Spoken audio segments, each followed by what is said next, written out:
राष्ट्रीय शांततेची राज्यात सुद्धा सगळ्यांनी संयम ठेवावा ही माझी सगळ्यांना विनंती. न्याय मिळणार, न्याय घेणार, कारण सुट्टी नाही, देणार पण नाही. त्याची काळजी महाराष्ट्रातल्या समाजानं करायची गरज नाही, कारण थोडे मॅसेज फिरायला लागले, वातावरण ढवळायला लागलं राज्यभर की इथं मराठ्यांचे पोरं मारून टाकले जाते.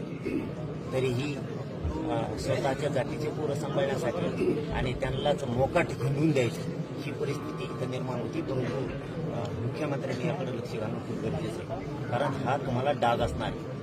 जर राज्यातली शांतता भंग झाला तर याला जबाबदार सुद्धा राहतील, कारण मागण्या आमचं लेकरू जर मारून टाकलंय, त्याचा मर्डर झालाय आणि तुम्ही ते आरोपी जर मोकाट असतील, तुम्ही त्यांचा FIR जर त्यांच्या म्हणण्याप्रमाणे लिहून घेणार नसाल तरी चांगली बाब नाही. त्यांची मागणी निलंबित 2 ते पोलीस अधिकारी करायचे, ते जर तुम्हाला झाले